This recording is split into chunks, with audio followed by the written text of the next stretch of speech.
খনি, সোনার খনি, হীরার খনি, আমি পেয়েছি সুরের খনি। এই সুরের খনি দিয়ে কিন্তু বাংলাদেশের রাষ্ট্র ক্ষমতা শুরু হয়েছে। ৭৩ সালে শেখ মুজিবুর রহমান সাহেব ভোট চুরির মাধ্যমে ক্ষমতায় আরোহণ করেছিলেন। তৎকালীন যারা ওই সময় যারা মুরব্বী ছিলেন তারা জানে ৭৩ সালে আওয়ামী লীগ কিভাবে ভোট চুরি করেছে। খন্দকার মোস্তাক বিপুল করে হেরে গিয়েছিল দাউদকান্দিতে। তার হেলিকপ্টারে করে তার ব্যালট বাক্স ঢাকায় এনে ঘোষণা করা হয়। মেজর জলিল ভাই আমাদের পার্শ্ববর্তী আমাদের এলাকার এমপি প্রার্থী ছিলেন। পরের দিন বিকাল ৪টায় তাকে পরাজিত ঘোষণা করা হয়। চোরের খনির মাধ্যমে দেশের রাজনীতি শুরু, ভোট চুরির মাধ্যমে ক্ষমতা শুরু। এরা আমরা ঐতিহ্য সূত্রে পেয়েছি। এরপরে তো ভোটের গলা চিপে হত্যা করেছে, গণতন্ত্রকে হত্যা করেছে শেখ মুজিব নিজেই। আজ চোরের খনি থেকে তার মেয়ে ডাকাইতের খনি হয়েছে। এত চুরি করেছে যে দেশে টাকা রাখার জায়গা নাই, জন্য এক্সপোর্ট করতে হয় তাদের। টাকা এক্সপোর্ট, টাকা পাচার করতে হয় তাদের। দেশের রাজনীতিতে মৌলিক পরিবর্তন হিসাবে না আসে। আমি প্রধানমন্ত্রী ২বার থাকুক বা ৩বার থাকুক বা ১বার থাকুক, প্রেসিডেন্টের প্রধানমন্ত্রী কি সম্পর্ক থাকবে? এটা মৌলিক কোনো সংস্কার না। কি হবে এতে? একবার যদি প্রধানমন্ত্রী থাকে, এক টার্মে যে দুর্নীতি চুরি করতে পারবে আর জীবনে কিছু করা লাগবে না, ওই দলের কিছু করতে হবে না। এজন্য স্বাধীনতার পরে যে দল যখন ক্ষমতায় ছিল, তাদের নেতারা, কর্মীরা, মন্ত্রীরা, এমপিরা ৯৫% দুর্নীতিতে আকণ্ঠ নিমজ্জিত ছিলেন। আপনি একটা পাইলট প্রজেক্ট করে একটা থানাকে পাইলট প্রজেক্ট আনে, যে দল যখন ক্ষমতায় ছিল তাদের নেতা, কর্মী, মন্ত্রী, এমপি, উপজেলা চেয়ারম্যান পরিমাণ দুর্নীতি করেছে, দেখে বলতে পারবেন সারা দেশে চিত্রটা কি। ক্ষমতায় মানে দুর্নীতি, ক্ষমতা মানে ক্ষমতা ব্যবহার করে ব্যক্তি এবং গোষ্ঠীর স্বার্থ প্রতিষ্ঠা, রাজনীতি ধারা।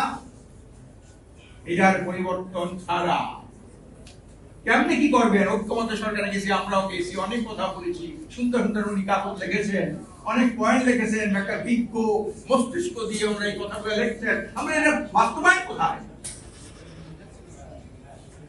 প্রিয় ভাইরা আমার, এই জন্য বিশ্বের দেখে যাওয়া যে রাজনৈতিক কালচার, কৃষ্টি কালচার, বস্তাপনা, আবর্জনা, এগুলো ছেড়ে ফেলতে হবে।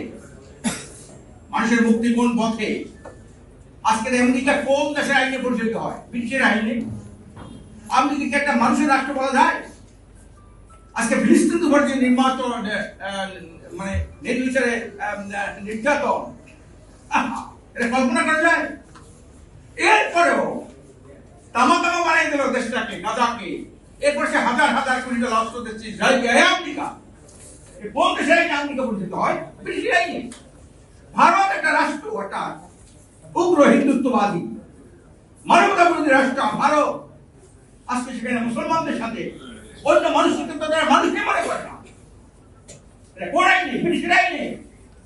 আজ বাংলাদেশে যারা ক্ষমতায় ছিল, জনগণের টাকা লুণ্ঠন করেছে, চুরি করেছে, লক্ষ কোটি টাকা, লক্ষ লক্ষ কোটি টাকা পাচার করে, তারা কোন আইনে?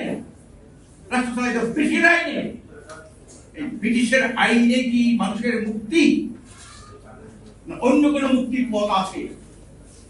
গাছের গোড়া কেটে আগায় পাঞ্জালের জাল বাঁচে না। সত্য খুঁজতে হবে।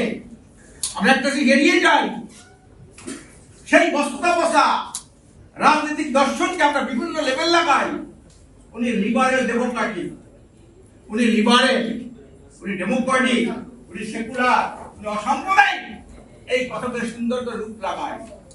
এর পিছনে যাই কিছু বলেন, এর পিছনে মানুষের শোষণ করা, মানুষের অধিকার হরণ করা, দেশের সম্পদ চুরি করা, বিরোধী দলকে নিস্তানাবুদ করা, এই হলো এই যে রাজনীতি।